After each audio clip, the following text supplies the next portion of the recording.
এনাই ঘৰ মানে আবেগ বিশেষকৈ 90s যিমানখিনি ল'ৰা ছোৱালী আমি আছোঁ আমি চাগে ভালদৰে অনুভৱ কৰিব পাৰোঁ এনাই ঘৰখন কেৱল এখন ঘৰ নহয় এয়া হৈছে আমাৰ বাবে ভেকেশ্যন স্পট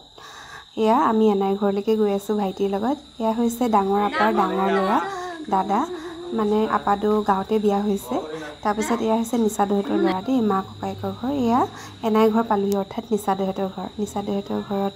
গৈ ঘৰখন চাৰিওফালে দেখিছোঁ বহুত চেঞ্জেছ হৈছে ভাল লাগিছে দেখি এয়া হৈছে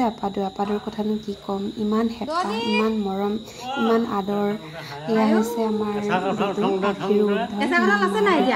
আমি দুদু বুলিয়ে কওঁ দুদুৰ হেঁপাহ চাওকচোন কি কৈছে শুনিছে ৰাতিলৈ হাঁহ এটা ধৰিলে তাৰপিছত ৰাতিপুৱাৰ ভিডিঅ' এয়া আমি যেতিয়া স্কুলত পঢ়িবলৈ পাইছিলোঁ এখন প্ৰকৃত গাঁৱৰ ছবি আমি আমাৰ কিন্তু এনাই ঘৰত বা এনাই ঘৰৰ যোনখন গাঁও তাতেই দেখিবলৈ পাইছিলোঁ নদী আছে গাঁৱত আৰু ঘৰৰ পিছফালে একোটা পুখুৰী আৰু বাৰীত বিভিন্ন ধৰণৰ শাক পাচলি আৰু ফল মূলে মানে ভৰি থাকে আৰু গঁৰালত হাঁহ কুকুৰা গৰু মুঠতে চাৰিওফালে নদন বদন এখন গাঁৱৰ জীয়া ছবি আমি ইয়াতে দেখিবলৈ পাইছিলোঁ ইয়াত দেখিছেনে এইখিনি ধুন্দুলি ছিঙিলোঁ আৰু দদৈ যে কৈছিলে কঁঠাল মূলে ৰাখিছিলে বুলি পকি থাকিলে এইটো একেবাৰে শেষৰটো কঁঠাল তাৰপিছত কঁঠাল খালোঁ বাৰীখন অকণমান দেখাই দিছোঁ এই প্ৰথম আহি সোমাইছিলোঁ যে আমি এনাই ঘৰৰ পৰা আপাদৰ ঘৰলৈ আহি আছোঁ চাব দেই মই আপাদৰ ঘৰ সেইটো আপাদৰ ঘৰ আৰু আপাদৰ ঘৰৰ ওচৰত তাৰপিছত এইটো এটা পুল এইটো হৈছে কি আমাৰ মাহঁতৰ মানে 6জনী বাই ভনী আৰু এজন ল'ৰা আছিলে ডাঙৰ তেখেত নিচাদো আছিলে আৰু এই পুলটোত সদায় ভূত ওলাই বুলি আমাক ভয় খুৱায় তাৰমানে আমি সৰু ল'ৰা ছোৱালীখিনি যেতিয়াই লগ হওঁ তেতিয়াই আৰু ৰাতিও আপাদো ঘৰলৈ যাওঁ ভাইজান দা ঘৰলৈ যাওঁ বহুত ঘৰলৈ যাওঁ এনেকৈ মানে কান্দো তেতিয়া কয় কি তাত ভূত ওলায় তাৰপিছত দেখিছেনে এয়া ডাঙৰ দাদাই মাছ ধৰিছে আমাৰ কাৰণে এইখিনি কিন্তু নদীৰ মাছ নহয় দেই পুখুৰীৰ মাছ ধৰিলে এয়া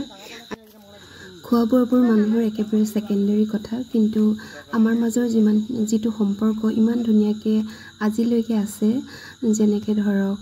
এনাই ঘৰৰ নিচাদৰ ল'ৰা হওক বা আপাদেউহঁতৰ দাদাহঁতে ইমান হেঁপাহ কৰে মানে সেই হেঁপাহখিনি যে ইমান আজিলৈকে ইমান সজীৱ হৈ আছে সেইটো কাৰণে কিন্তু মই যেতিয়াই মাৰ ঘৰলৈ আহোঁ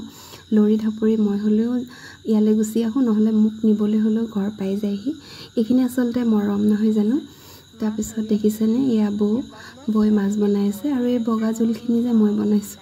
মই এইখিনি খাবলৈ চান্স কিন্তু ক'তো এৰা নাই দেই খুব খাই ভাল পাওঁ সেয়াই আৰু আমি যেতিয়া সৰু আছিলোঁ তেতিয়া কি কথা পাতিছিলোঁ জানে আজিৰ যুগৰ মানুহে শুনিলেও হাঁহিব যেতিয়া গোটেই বাই ভনীবোৰ লগ খাই ল'ৰা ছোৱালীবোৰ লগ হওঁ তেতিয়া আমি এনেকৈও পাতিছিলোঁ যে এনাই ঘৰত থাকি ইমান ভাল লাগে আমাৰ নিজৰ ঘৰটোৱে দাঙি লৈ গুচি আহিম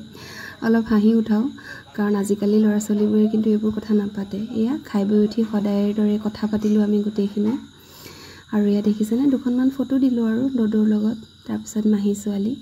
এয়াই আজিলৈ ইমানেই বাই